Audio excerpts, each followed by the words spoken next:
Thank you for joining us today on Veterans Voices with VTC. And the main purpose of this podcast is to share real stories of strength, survival, and hope here at the Veterans Transition Center of California.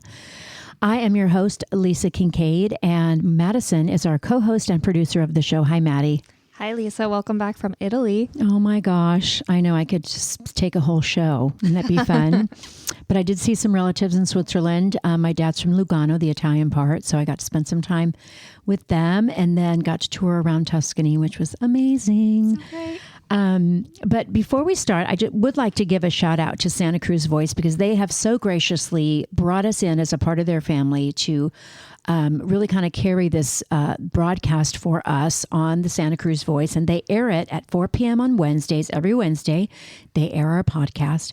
If you miss that, you can catch us on Spotify, Apple Podcasts, and our very own website for the podcast, vtcvoices.org.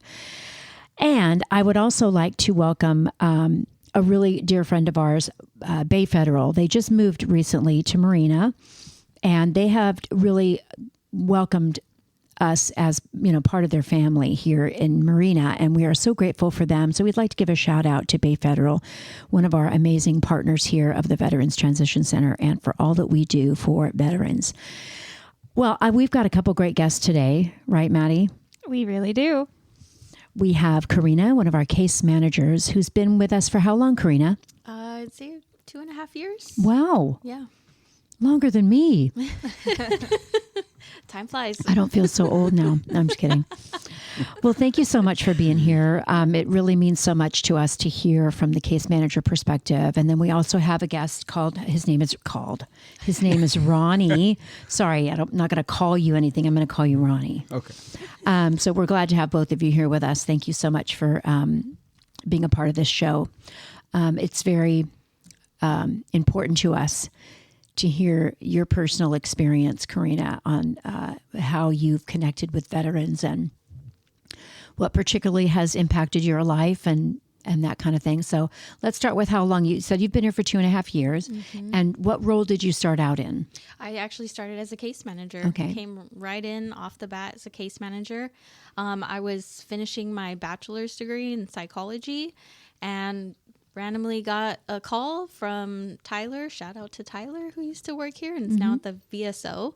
And he was like, hey, we've got a part-time case manager position. Are you interested? And I was like, heck yeah, I'm interested. Like, tell me more. And so I came for my interview, and it's been great being here. I've had a lot of flexibility. I was able to finish my master's degree in social work while being here. Oh, congratulations. Thank you. That's amazing. So it's been really cool. It's been a really great experience. So tell us a little bit more about your background and so you heard about VTC because you got a call from Tyler? Yeah, I had a cousin who used to work here, and she was a year before Tyler even called me. I sent my resume in because she was like, we're hiring. And I was like, okay, cool. So I sent my resume, and I thought after a year passed, I was like, well, it's a kind of a lost cause. Maybe they're just not hiring anymore. And out of the blue, he just called and was like, hey, we found your resume. And I was like, oh, cool. Like, timing is everything, right? Yeah, really. Oh my gosh. And so you were in school before you were here? Mm-hmm. Okay. As a full-time student? Yes. Studying psychology? Yeah. So I did my bachelor's in psychology, and I minored in social work. And what brought you to that direction? I think I've always been very interested in people, and I've always wanted to be in the helping profession. And now I even struggle with calling it a helping profession because I feel like it's just support, right? And you're a servant, really. Yes. Being in the service industry where we support people, support other human beings on this planet, it's a powerful thing. So I get it. I totally get it. Yeah. It's honestly, it's been kind of a life-changing thing for me. I never expected to relate so much to formerly incarcerated veterans, but because I'm not a veteran, I've always been just a civilian. And, I have my grandpa, he's a Vietnam vet. So I had a little experience with it, but I used to I couldn't stand the VA because I felt like they always gave my papa a hard time. So I never really imagined myself working with veterans.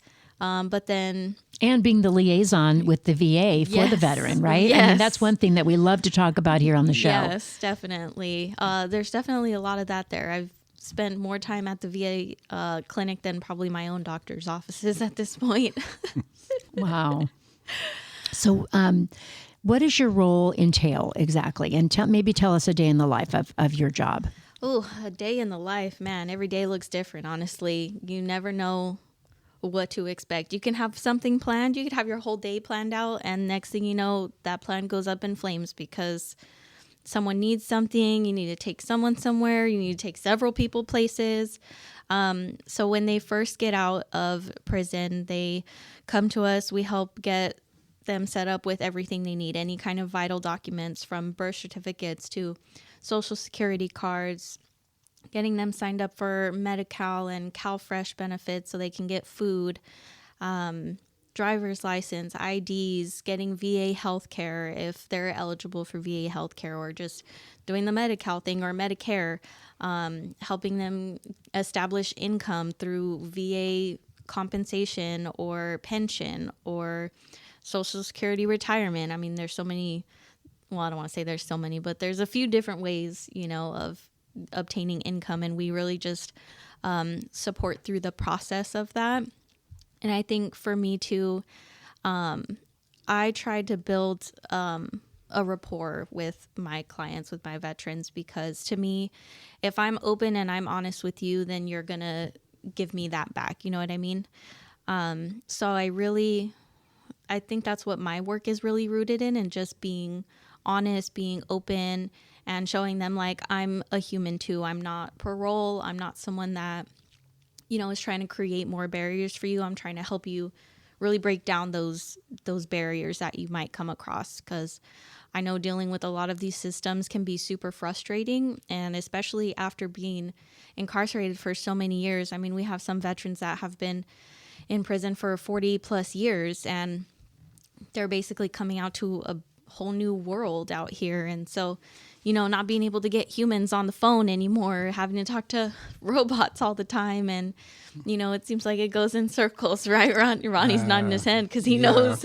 I've had several situations that you brought up, even with dealing with the paperwork.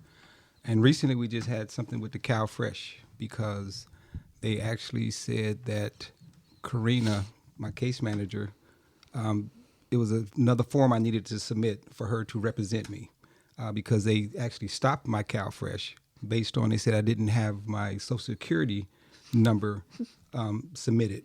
And for those who don't know what CalFresh is, what's that? CalFresh is where you get the EBT. EBTs, yeah. So SNAP benefits. It's SNAP a food benefits. assistance Oh, program. got it. Okay. Yeah. Right. So they said that I didn't claim my household, which I am the only person in the household. Now I share a house with other individuals who have, transitioned the same way I have, but I have my own refrigerator. I have my own, I guess you would say cabinet with food, and I shop at the pantry for myself. So Korina, when I got the letter in an email, and so she actually refiled so she can argue this point on my behalf. And then I got another email saying that I didn't send in the right forms. So we did that last night, resubmitted it, and now she's going to be able to represent, me in that fashion. So I mean, Korina's great, and I've been blessed to actually have her as a case manager, but not just her, but just the whole VTC period. Because when I first got out, well, I'll let her finish, then I'll tell you my story about when I first got out, because I've had my challenges, and because of VTC and how they operate, I've been blessed to have people supportive, and it's not just from the VTC, but some of the veterans here who have been here for a while. So it's like they gather around you, how like they have these, like the elephants. When one of them is hurting or something like that, they herd around you and they ensure that you're okay, and that you have the right necessary things that you need to succeed. Well, and I just think it's amazing, Korina, because we're so grateful to have people like you that have a servant's heart and that help pave the way, because there is a way that needs to be paved, for these people. And like you, Ronnie, having to go through all those hoops I mean, I couldn't do it for sure. So, I mean, we're just grateful. Yeah, you thank know? you. Yeah. I think I'm a little better, or not better, but I'm good with navigating the systems just because I was on CalFresh, I was on cash aid and welfare for a long time, being a single mom with 2 kids, like it's hard. So I relied on that kind of support. So being able to do that for others has really, I don't know, I guess I have my own kind of advantage with my own experiences with the welfare systems and everything, Yeah. Kind of like a full circle. Yeah, kind of thing. definitely. And on that note, what are the biggest barriers that prevent veterans from accessing the services that they need? We heard about CalFresh and those silly obstacles, but Yeah. what are some others? I would say, honestly, just being able to get the vital documents that you need, because sometimes you need an ID to get a birth certificate, but then you need a birth certificate to get an ID. So that's like a tit for tat kind of thing. There's getting your medical records, whether it's from CDCR or from the military, having to request all of those things. And those systems take time to get you those records that you need. And so, like with medical records, for example, it's being able to, get set up with a primary care doctor. Like they need your medical records in order to see you for primary care. So it ends up being several months before a lot of people can even get seen by a doctor out here, and a lot of our veterans are older and have a lot more medical problems that they need, help with, whether it's medication or just some kind of treatment, seeing specialists, physical therapy. So I see a lot of those barriers, but then housing too. I think housing is one of our biggest barriers that a lot of our veterans face. Is just, they do the time to serve in the military, and they do the time to, quote unquote, pay for the crime that they committed. And they come out and they don't have any way to establish income. And it's like, I think we can probably all agree and know that Social Security is not paying you a bunch of money, it's barely enough to survive. And especially in Marina, Monterey, like Salinas, just in our area, in California in general, it's very expensive to live, and then even trying to relocate, like if you want to move out of state, it's going through all of the hoops of parole and requesting parole transfers. So housing is really a big challenge that our veterans face. Well, also on that, the other challenging thing was when you leave prison, you only get $200. $200 is only like $1 out here because you need to go get your hygiene and sorts of things like that. Now, VTC provide a gamut of things for us when we first get out. When you get out, you go to the room, which I broke down crying because it was foreign to me to have that type of thing offered to me after 33 years, being in prison. And to walk in there and have all these things offered to me like this, it was just overwhelming. But the other thing, like she was saying, the challenging part is like the birth certificate. Ronnie's got a story. They about sent this. me to a third party to have a vital check to do my birth certificate, and then come to find out after $300 later that I did not have to go through vital check, and I got this information straight from San Rafael, the office up there. When I went there, my parole officer finally let me drive up there. Another veteran. Mr. Wesley. So I want to give a shout out to him for stepping up and giving me a drive all the way to San Rafael, and didn't charge me a thing, simply because I was a veteran. And it took all of 10 minutes for me to get my birth certificate. Well, I'm thinking about the timing that it takes for all that. I mean, there's so much that has to be done and so many boxes that have to be checked. But our very first focus is making sure that they're safe, that they feel safe, that they have what they need, food, clothing, supplies, as we go through and check off these boxes, because it takes so much time. Oh, yeah. So, we do pride ourselves on working hard to make sure that they feel comfortable.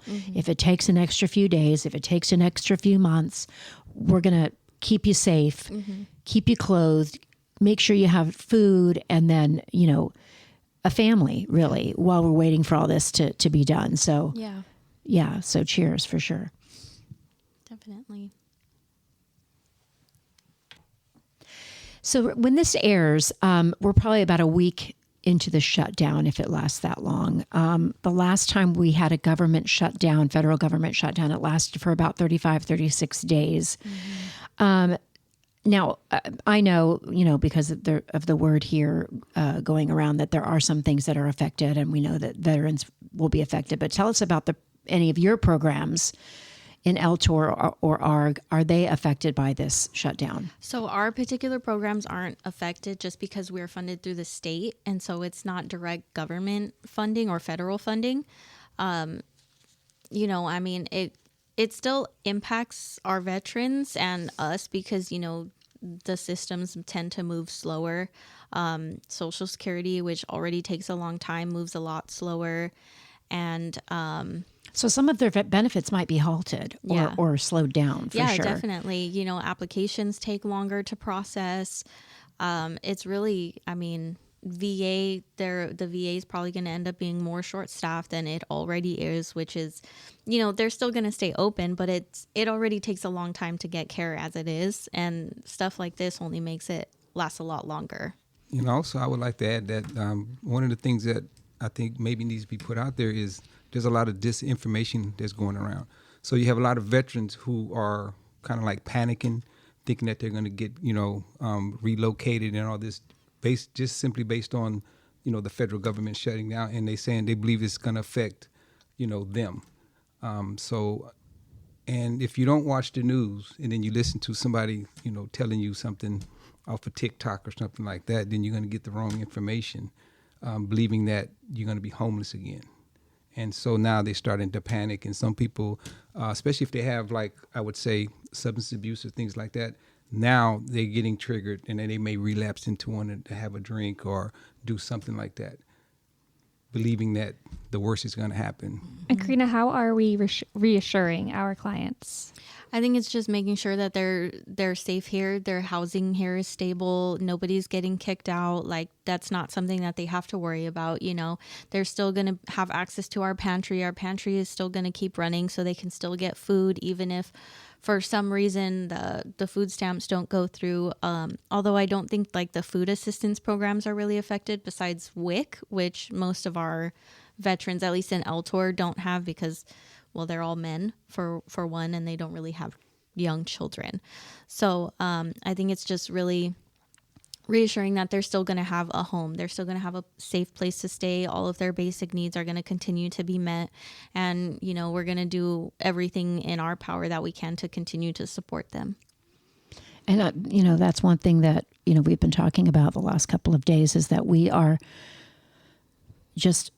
I'm very moved, actually, and very excited that we have the ability to keep things going. Mm-hmm. We're not holding anything back. If we have to pull money from other places or ask for additional donations, whatever we have to do, we're not stopping our programs for our veterans. We're going to keep going. Yeah. And also, like what you were saying, there might be some people out there panicking or experiencing something tragic because of this, and that we're here. The Veterans Transition Center is here. Mm-hmm. We can help you. Go to our website, vtcofcalifornia.org. Call the number because we're here to help. If you have any questions about anything, or if you just need something, you need support, call us at 831-883-8387. So, Korina, tell us a little bit about maybe some of the biggest challenges that you face in your department or on a daily basis. Well, I think if I'm being honest, probably parole, CDCR. They have a lot of their own barriers that they have created for men that are on parole, and it makes it a lot more difficult. Just the simple, like what Ronnie said about being able to go to the county he was born, which is 2 hours, an hour and a half away. Hour and a half, 2 hours. But having to request for parole transfer or not transfer, but travel pass so that they can go do something as simple as getting a birth certificate in person. And so I think trying to navigate working with parole is definitely one of the harder ones, especially because they tend to think a little bit differently than me, someone who's a social worker.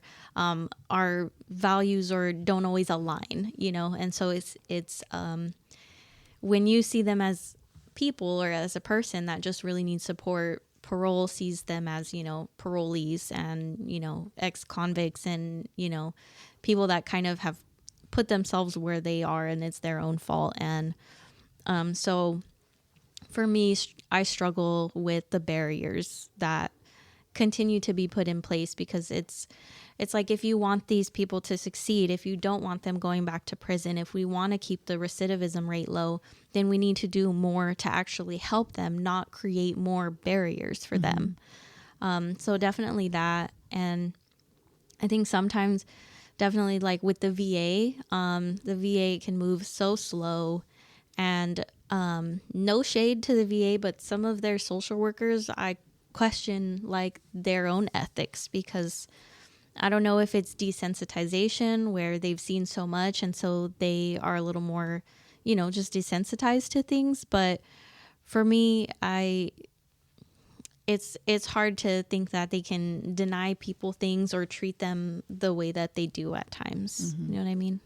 Well, I have to say that that's one thing that we are so thankful that we do, is we are advocates during parole hearings as a part of that whole process, getting an acceptance letter from us when they apply, and then the steps that it takes for us to provide the parole department whatever we need to provide them, to let them know, yes, they're going to have a safe place, they're going to have the resources that they need, and we want them to come here and live here and get their life back. Yeah. I was actually blessed in that area,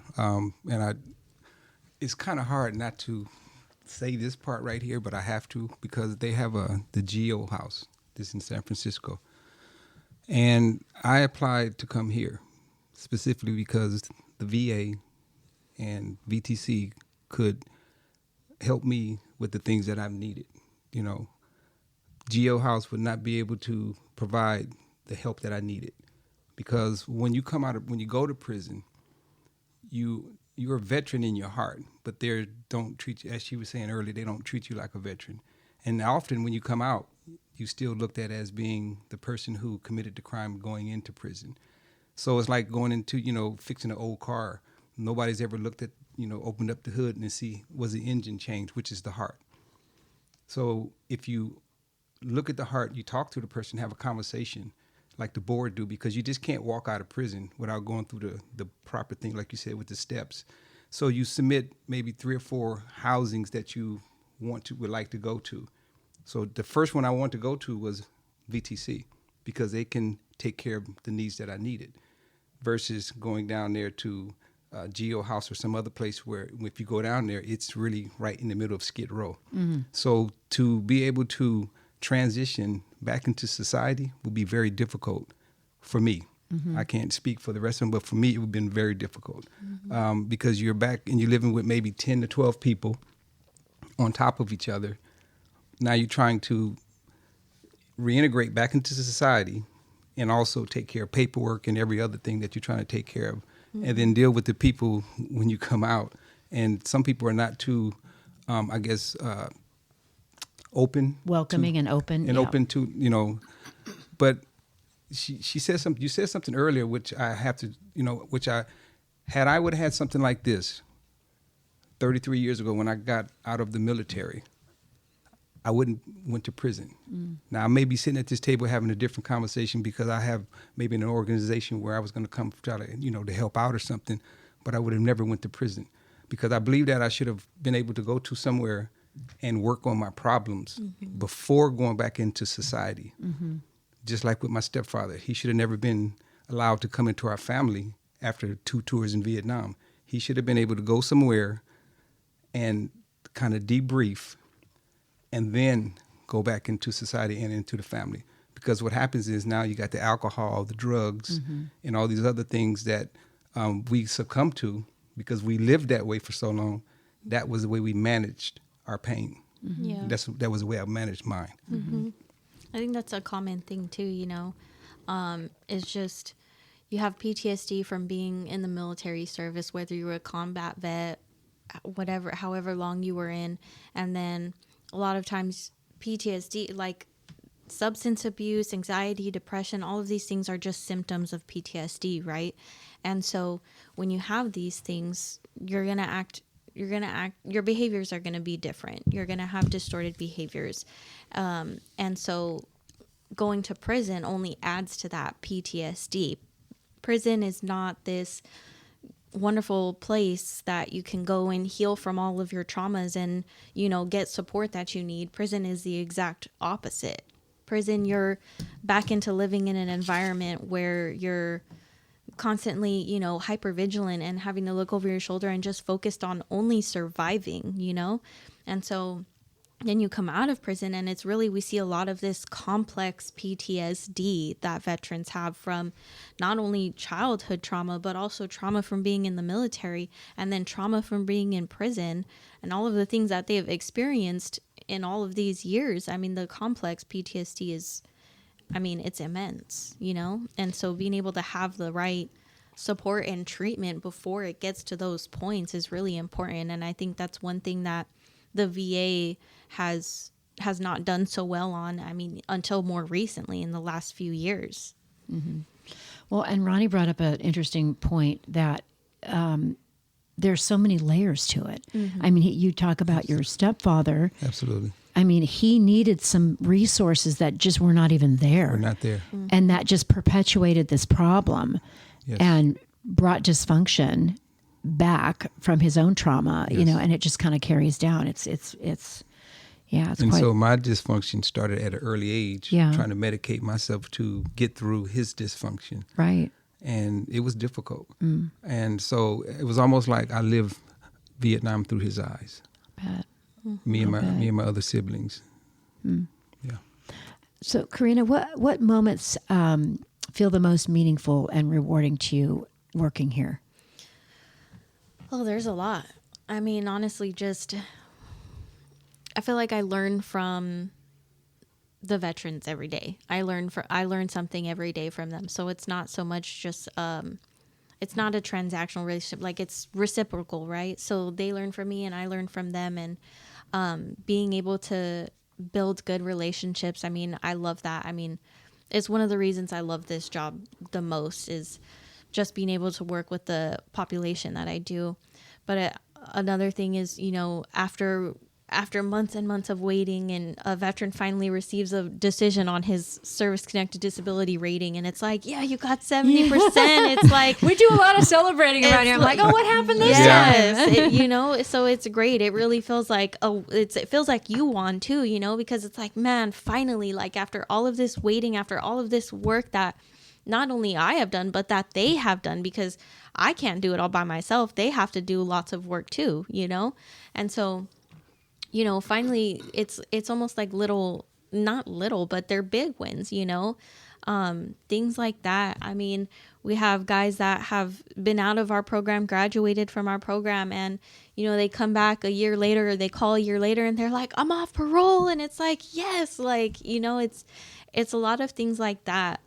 Seeing a veteran get housed, and, being able to help them move into their new places, their new apartments, and sometimes the first home ever. Yeah. Mm-hmm. A lot of times it is their first home ever, and that's such a huge thing to be able to, like, think back, like, wow, a year from now I was only getting out of prison, and now look at me, I have a car, or I have my own house, and I'm able to pay for my bills, and I can take care of myself. Like, it's such a rewarding feeling, not only for them but for us too, because it's like, man, I may not be out here changing the entire world, but I'm making little ripples in people's lives, and that's making the world a better place at the same time, Yeah. She's definitely doing that though, because I'm probably one of her.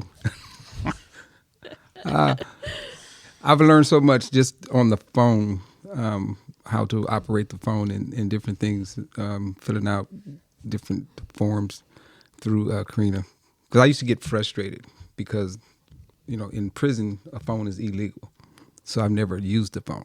So I get out and I'm like, okay, I got this phone. What do I do? I even had a bad experience with I think it was Facebook or something like that. So I had to come to Korina because something happened to where I said, oh my goodness, right? And when I was going to tell Korina about it, she was like, okay. And the reason I told her was because, like she said, I can be honest with her. So if something was to ever come back, I can at least honestly say, I told my case manager, you know, so it was a learning moment. So It's definitely been an adventure. adventure. But you're doing great. You got an iPhone now, and you know how to work that thing pretty Good well. for you. Yeah. Well, we have a lot of obstacles and hoops that we have to jump through, but I'm glad, you know, it typically works out, and hearing the success stories is an amazing part of what we do. Yeah, definitely. Thank you for sharing, Korina. Yeah. Ronnie, would you like to open up and tell us a little bit about your military experience? Yes, I will. So me, when I went to go join the military, it was to get away from a situation at home. So I was running from one situation, going in somewhere, hoping that things would have, you know, got better. What I did notice when my stepfather was in the military was that he had a constant check, he had a roof over his head, and he traveled. Those were all things that I feared. You know what? I think I can do that right there.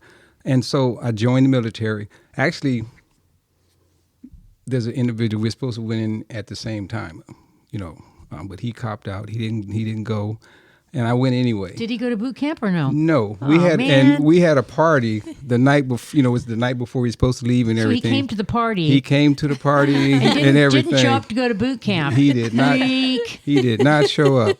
And so we rode this Greyhound bus all the way to St. Louis, Missouri. And when we got there, Fort Leonard Wood. And when we got there, the bus pulls up. You get off the bus, and they have this thing called the last stop.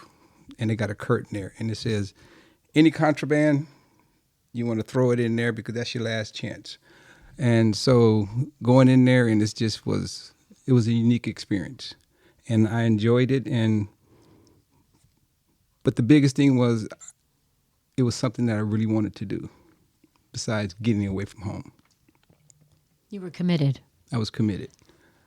And what branch of the military? I went into the Army, and I served from 1980 to 1983. Oh, good for you.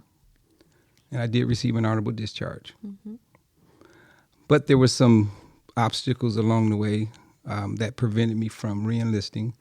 And it really devastated me because when I was overseas, there was an incident where a friend of mine had got killed. And from there, my drinking increased. And I remember going to get help and really basically was told that this is what you guys do. You know, you guys drink, you're young, you'll snap back. And I looked at that like, as wow, I'm asking for help and they didn't get it. And that was back in the 80s. And some of that is still prevalent today, but it's getting better.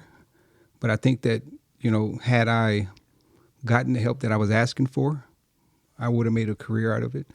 And so when I did get out in 1983, my whole life just kind of plummeted because something that I loved doing was like snatched away from me, and I couldn't get it back. And then now it seemed like I'm just existing and not living. What was your particular job? It was a 12 Charlie, which is a combat engineer. What we used to do is we used to put, you dump a bay in the water and you put it together like a puzzle. And then you bridge like a gap of water, take tanks across, whatever the platoon. Oh, so you give them the ability to get from one over the body of water. Absolutely. Okay. Like a temporary bridge type of thing. Right. But I was a boat operator. So what happens is you are responsible for everybody that's on your boat. So you have usually 4 people that's on your boat, and you're responsible for their well-being.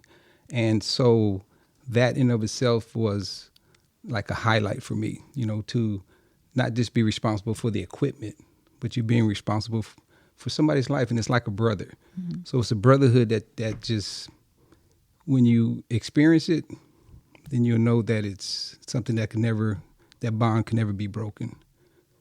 Yeah. And did you feel some of that camaraderie coming into an organization like this where it was all veterans? I felt that camaraderie when I first was told by the board that I was coming to VTC. And that right there left a lot of stress off me because it told me I'm going to a place where my needs can be, you know, met. And when I got picked up from prison, Marcus, which he's employed here, but there's a funny story behind that when he picked me up, because I'm an artist. So I had this big black bag with some canvas in it, probably about 48 by 48. And so I get off the prison van, I got my property, and Marcus, he grabs my bag, and I'm like, oh, wait, hold on. I says, nobody touches this bag. And he says, well, my name is Marcus. I says, nice to meet you. But nobody touches this bag. He says, well, I'm from BTC. I says, okay, but don't touch the bag, right? So he says, okay, but I got to put that in the car because my brother and them came up to pick me up. And they says, oh, he can't take you. I have to take you because I have to get you to VTC and then you sign in and everything like this. So at the time they called Jenny. Mm-hmm. They made a phone call. So I'm in the middle of the parking lot, still in prison, and it's this lady on the other end of the phone saying, hello, Ronnie, which was unusual because in prison, everybody call you by your last name, which is Randon. And I'm like, is she talking to me? And somebody said, yes, she's talking to you, right? And so she was like, she introduced herself. She says, okay, I'm Jenny. And she says, so your brother can be able to take you up there. But when you get there, I had to check in with, I think it was Denise. She did the intake. Mm-hmm. And from there, it was absolutely beautiful because right in the next room over here, I broke down crying because the welcome that I got. I almost had to turn around and go back out to make sure that I was in the right place because it was just foreign to me. Let's back up a little bit and talk a little bit about more about your military background. So tell us again why you chose to get into the military. I chose to get into the military to leave home. Oh, that's right. Because my home was it was toxic. It was very abusive. We was put into foster care. So when my mother married my stepfather, we felt when he came and picked us up out of that house that we were being rescued. And we found out later on that we really wasn't being rescued. We were actually taken from one situation and put into another situation, which was even worse. Like even to this day, I have a bunch of marks where the foster care lady was abusive. She used to beat me and my brothers with switches. And what they did was they put us against each other. So if you did anything wrong, one brother would have to go get the switch for you, and you have to go get the switch for the other one. And I remember begging my older brother one time to please not go do it. And he came back with like a half a tree, and these big old thorns. So that's why I'm kind of embarrassed a lot of times when I don't take off my shirt or wear shorts because I still have these big bruises. And so a lot of times people start asking questions like, where did these come from? So what happens is for me, it just brings back all these different memories. So I was fortunate that when I went to prison, I was able to do psychotherapy with Dr. Foreman, and I was in his combat veteran group. So I was one of the fortunate ones, like she was talking about, that I was given an opportunity, and I saw it, so I took it, because most people are not given that type of therapy in prison. It doesn't exist. And he just so happened to be a veteran himself, so and he did a personal transformation class. So I'm still in contact with him today. And so because of that, I think that's one of the reasons why I'm sitting at this table also, to be able to have worked through that childhood trauma that I'm talking about. And so that's what started my alcoholism, because I started drinking at 7 years old. And it continued until I went into the military, got worse when I got in the military, and even when I went into prison, I was still drinking because I learned how to make alcohol. Okay, hold on a second. Where did you get the bottle at 7? At 7? Oh, that's a great story. In the cabinet? Whose cabinet? No. So it's like Fort Ord is probably just like Fort Riley, where the houses are close together like this. So my neighbor was a friend of ours. So we would trick him, which was rude because now, and we would one of us would sneak in the house, grab the bottle of Seagram 7, and then we'll come back out and so we were stealing from our neighbors just to support our little habit. Oh my gosh. Yeah. That's a new one for the... Yes, but his father found out. And it went bad, and I felt bad later on. And this is one of the things that haunts me because I never really learned what happened to him later on in life, and because he kept telling his father, I didn't do anything, and he didn't, we had befriended him, and we only did that basically because we knew his father had a bar in the house. Wow. So if you're listening, Ronnie, sorry. Yeah. His name was Ronnie? No, No, this Ronnie. This Ronnie, yeah. Oh, that's right. If you're listening in the future. Yeah. But I think that, and the reason I share that is because you may have some kids out there today, not just say not stealing the alcohol, but using alcohol to cover up whatever pain that they're dealing with, right? Rather than going to someone where they can get some help like you were saying before. So that's why I carry the VTC card, because on the back of it, it has a crisis number. Because sometimes I don't even know if I'm ever going to need it, because there's been some situations here where I've had to really lean on my case manager and a lot of the different people here at VTC to help me navigate some of the challenges I've been going through. And one of the biggest ones that when I first got here was, and I think I told Korina about it, was because I broke down crying the first night I was here. And I called several people and they're like, well, what's wrong? And I said, so I held the phone up and they're like, I don't hear anything. I said, that's the problem. If you've been hearing noises for 33 years, keys, TVs, people talking, and then now all of a sudden overnight, you don't hear anything. So I opened up the door. I looked out and I'm like, this is just too quiet. So I called one of the friends I called. So his wife, she ordered me one of those sound machines. Oh, yeah. Right. She says, I know exactly what you need, so I have it today and I still use it and I still sleep with the light on like a little kid. What sound do you choose? Is it ocean waves or? I use ocean waves and then the piano. Oh, nice. Yeah. The piano, I love opera music. So for me, it's soothing. Yeah. And actually I use opera music when I'm painting sometime too, depending on what I'm painting. Ronnie, can you go into what transitioning out of the military was like for you? It was difficult. And the reason I say difficult because I really didn't have a place to go. I didn't plan for getting kicked out or not being able to re-enlist because of my, my alcoholism. So I didn't plan. So when that time came and I remember being told that I couldn't re-enlist, I was devastated. And so I ended up staying in Kansas in the town because I felt comfortable around the military.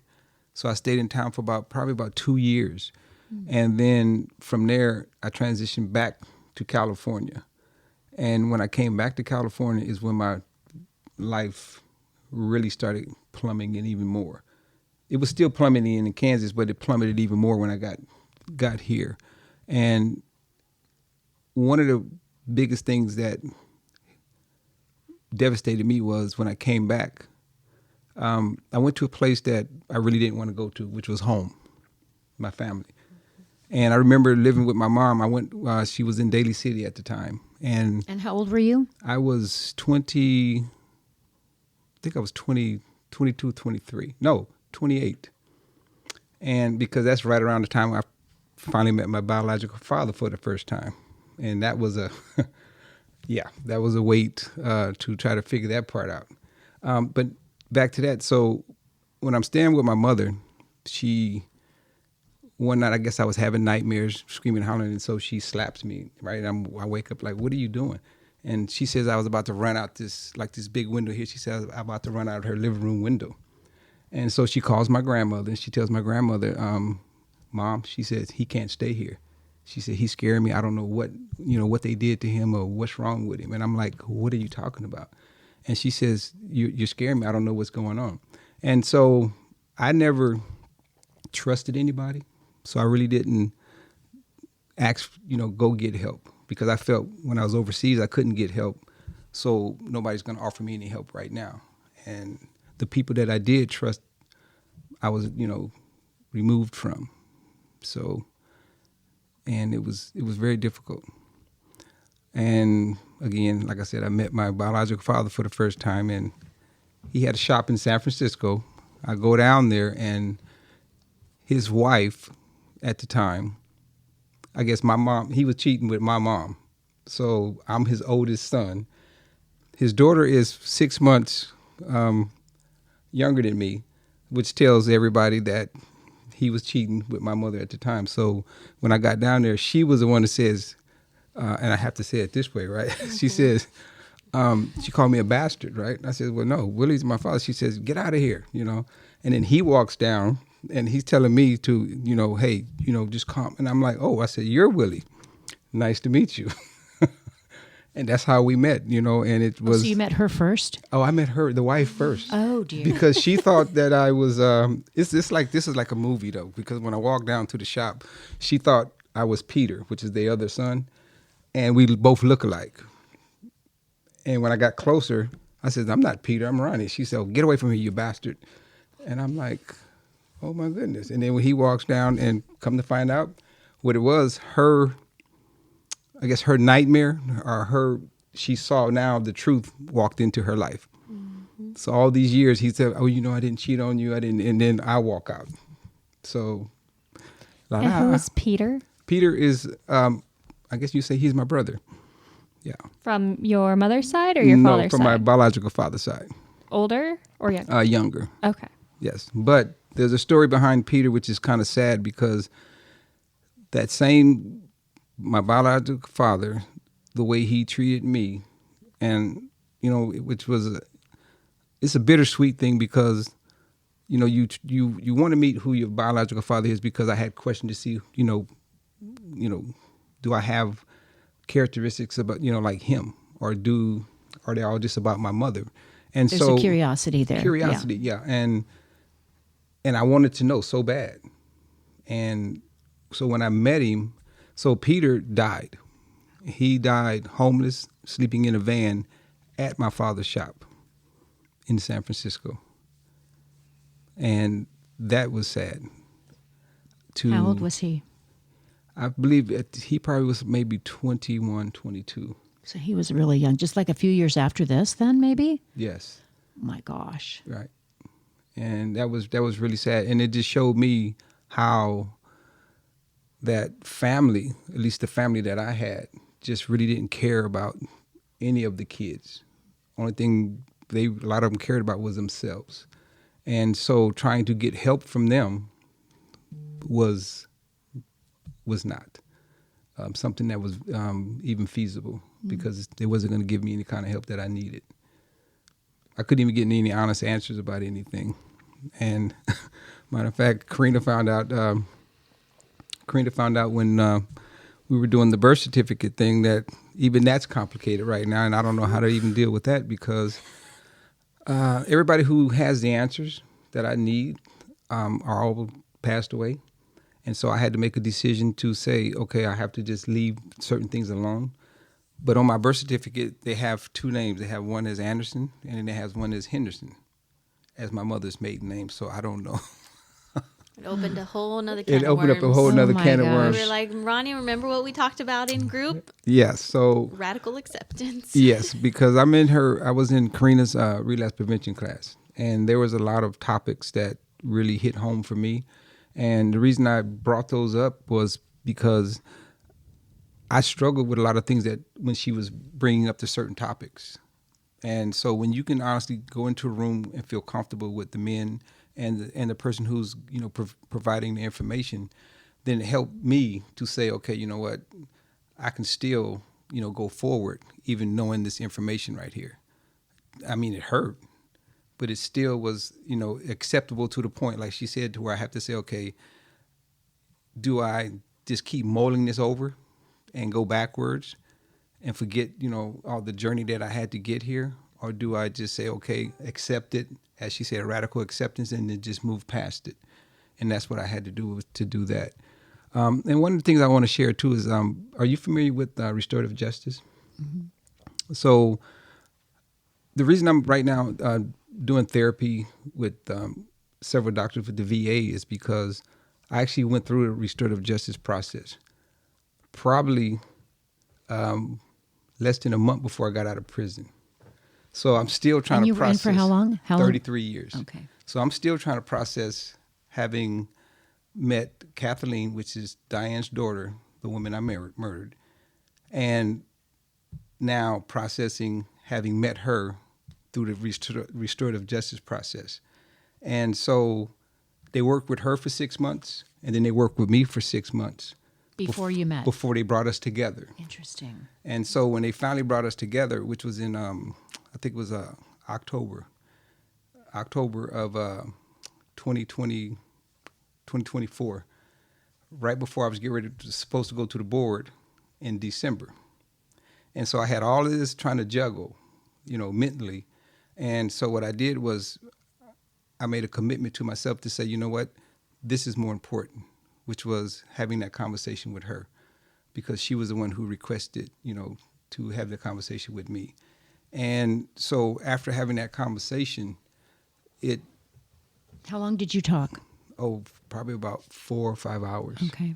And there was a lot of emotions, some ups and some downs. And I think that in of itself changed my life. Not just on, top of the things I've learned in prison about myself, but just meeting her and having that conversation with her changed my life in more ways than one. Because I remember before she left, she said she could never forgive me. But I want to read something, though, that happened. And because of that, I keep this in my Bible, actually. And I just brought it here today because I think it's something important because a lot of people don't, they talk about the ripple effect. You can read about it, you can intellectualize it until it really happens to you. Mm-hmm. So 33 years, I didn't know that Diane had a daughter. And then so when I met Kathleen, so this is like 4 days before I leave prison, she sends me a card.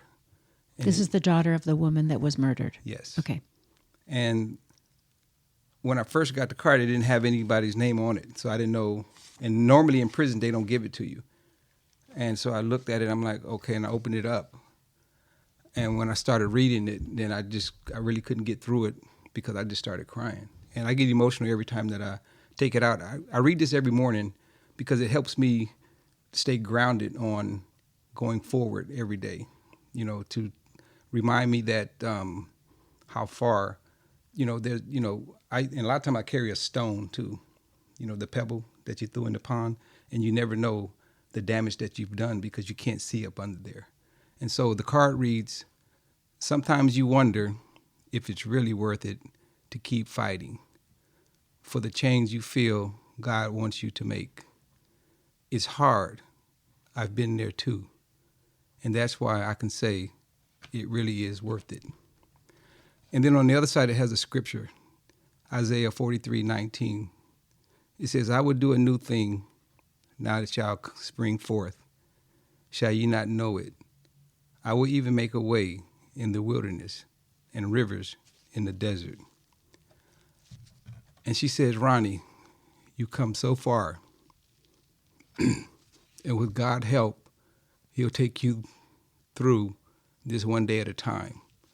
Praying you through, I just wanted to tell you that I forgive you, Kathleen. And so I read that every day, and that's something that takes me through my days. And even when I have the days where they're not so good, I can read that and take a walk to the water and be grateful and thankful for second opportunities. The power of forgiveness and forgiving ourselves and forgiving others is just beyond words. Thank you so much for sharing that. I really appreciate that.